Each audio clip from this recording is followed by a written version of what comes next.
The city of Des Moines, or at least something kind of like it, is going to be one of the important settings in Philip K. Dick's novel Ubik from a certain point onward in the novel. And when I say kind of the city of Des Moines, you'll see what I'm talking about in just a moment. And it comes up for some discussion first in chapter 8, when they discover this matchbook and the team is trying to figure out, well, what does this actually mean? So I'm going to read what the matchbook says.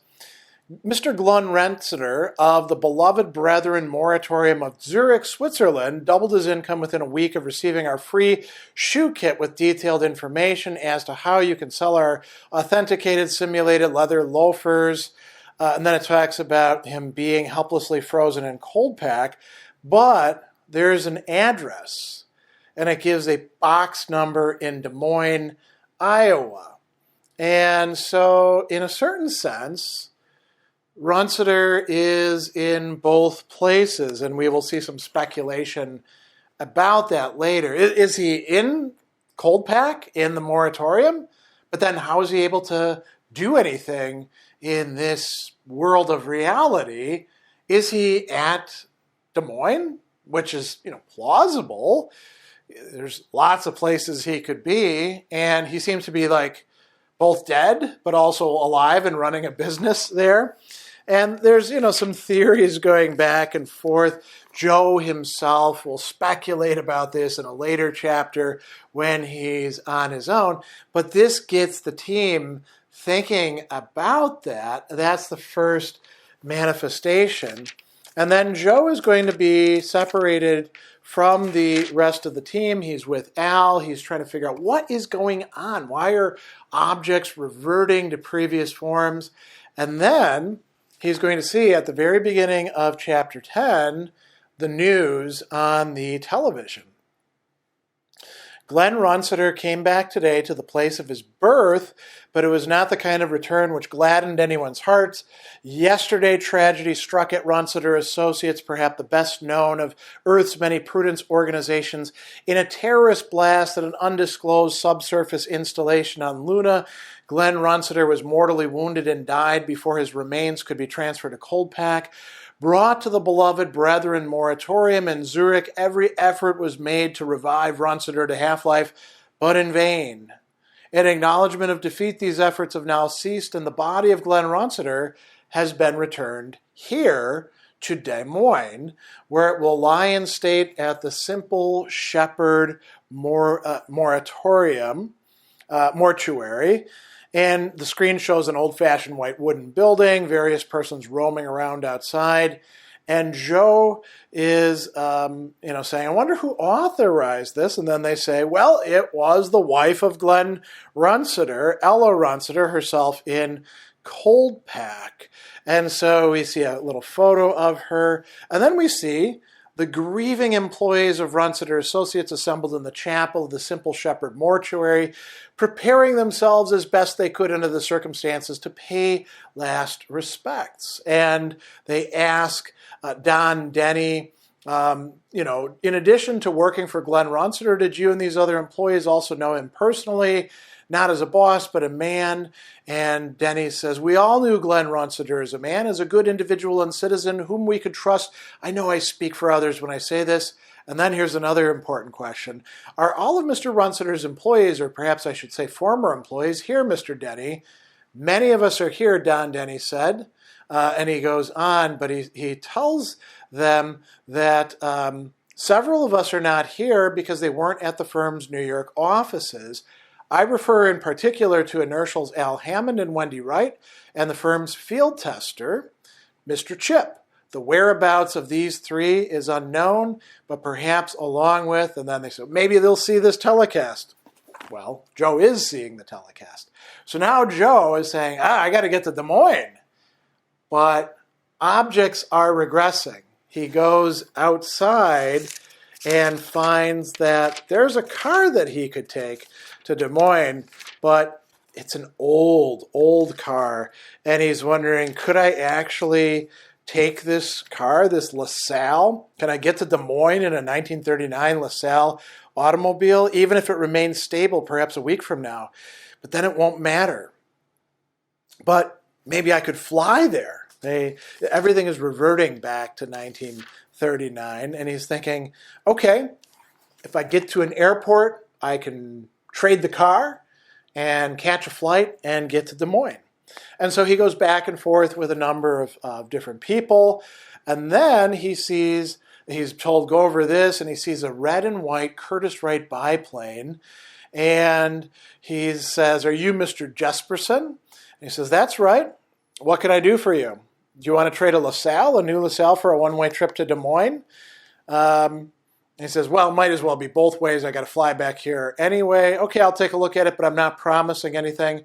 They go out. Is it a LaSalle? No. It's turned into a black 1929 Model A Ford, nearly worthless.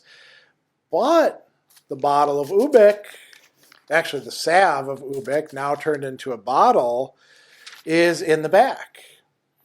And this guy says, this is chapter 11, that bottle you have, can I look at it? My grandmother used to talk about this. Where'd you get it? They haven't made this since around the time of the Civil War. And he says, you know what? I'll give you a flight out there for this bottle of Ubik, because it turns out there's gold in the substance, right? And so Joe Chip is going to make it out there, and then we find out, it takes them quite a long ways. The following day at 3 in the afternoon, they reach the airfield, and the pilot saunters off, and he's trying to find the rest of his team. Eventually he does hook up with him. But before that, he has an interesting set of thoughts. What's the rest of the group experiencing? This reality, the United States of 1939? Or when I rejoin them, will my regression be reversed, placing me at a later period? Good question, because collectively, they would have to find their way back 53 years to the reasonable, proper form constituents of contemporary, unregressed time. If the group as a whole had experienced the same amount of regression, his joining would not help them, or him or them, except in one regard. He might be spared the ordeal of undergoing further world decay. On the other hand, this reality of 1939 seemed fairly stable. It had managed to remain virtually constant, but that could be due to my drawing nearer to the group. They don't really know what is going on. And then he is going to catch a ride and get to the Simple Shepherd mortuary. The service is already over. Joe Chip has missed it, but he's allowed to go in and see Runciter's corpse, and he finds out something pretty terrible has happened to Runciter's corpse. He also has some discussion with the team about, a dream and what's going on, and he sees Runciter's gone on. He's experienced the same thing that happened to Al Hammond and Wendy Wright. So, a lot to make sense of.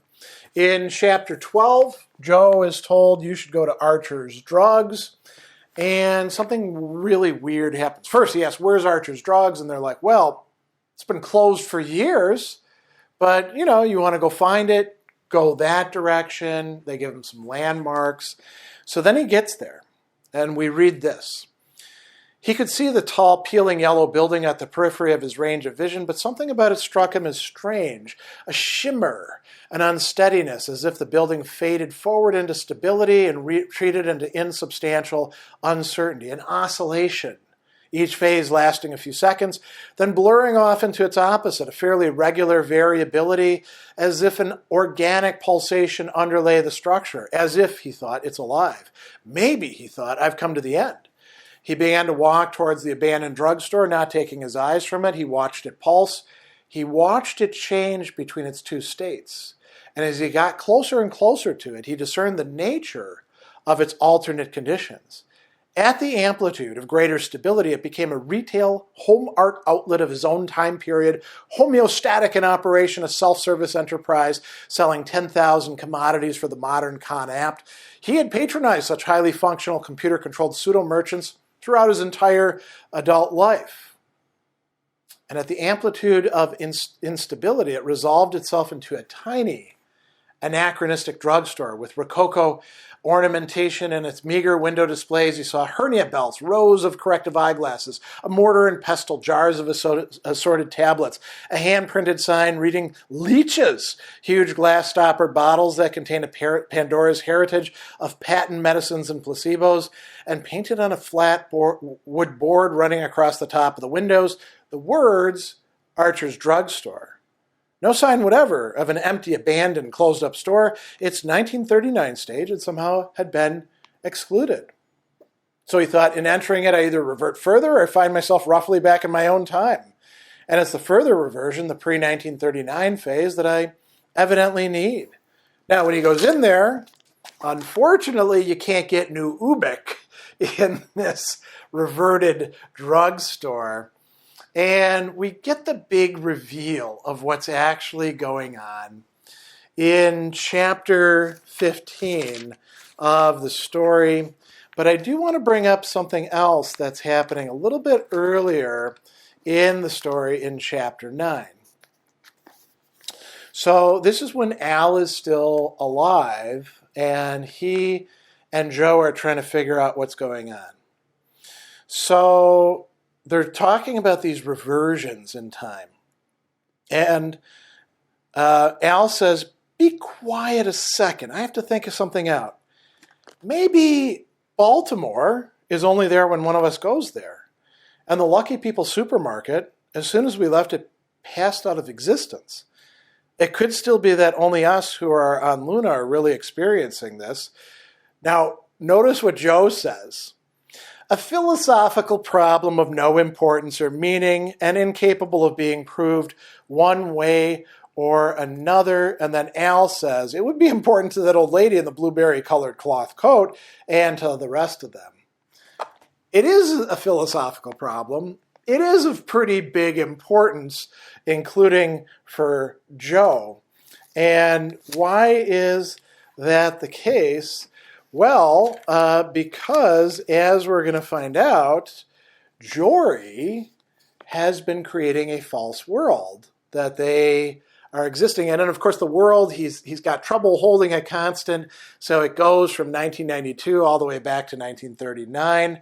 And Joe says, what are you going to do when I'm killed off? Will you keep on maintaining this 1939 pseudo-world, as you call it? And Jory says, no, I wouldn't do that. And he says, then it's all for me, just for me, this entire world? And Jory says, oh, it's not very large. One hotel in Des Moines, a street outside the window with a few people in cars, maybe a couple other buildings thrown in, stores across the street for you to look at when you happen to see out. And Joe says, so you're not maintaining any New York or Zurich? Or he says, why should I? No one's there. Wherever you and the others of the group went, I constructed a tangible reality corresponding to their minimal expectations. When you flew here from New York, I created hundreds of miles of countryside, town after town. I found that very exhausting, right? And he says, why 1939? Why not our own contemporary world? And Jory says, well, I can't keep it from regressing. So he also cautions him, because Joe at this point cannot be killed by Jory. He also can't kill Jory. And so Jory says, don't go too far. I can't keep too great an area going. Like if you were to get into one of these cars and drive for miles, eventually you'd reach a point where it breaks down. And you wouldn't like that any better than I do. And Joe says, I don't see what I have to lose, So they're finding these things out. But Joe also has an interesting reflection at the beginning of chapter 16. The diversity of cars impressed him. Many years represented, many makes, many models. The fact that they mostly came in black could not be laid at Jory's door. This detail was authentic. Here's the problem. Jory died as a 16-year-old kid. He wasn't born anywhere near 1939. So how did Jory know all these details? That's peculiar, he thought. Jory's knowledge of the minutiae of 1939, a period in which none of us lived except for Glen Runciter.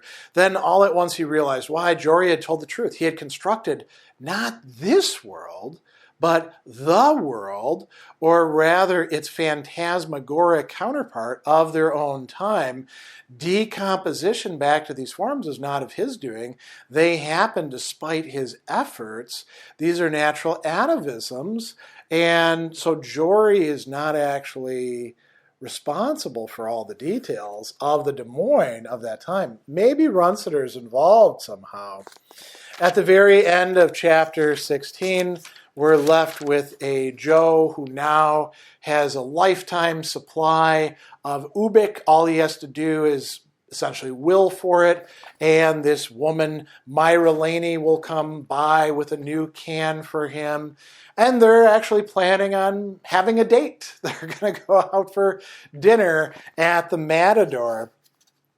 And he says, I understand Jory did a good job materializing it or regressing it just right, or whatever it is that he does. And we find that he raised his arm to slow to a grumpy halt, a passing 1936 Graham cab. And that's the end of our exploration of Des Moines in this phantasmagoric world that Jory to some degree constructed, but is unable to keep from reverting back to earlier forms, and in which Joe encounters Ella Runciter and is going to live out the rest of his half-life battling Jory, aided by Ubik.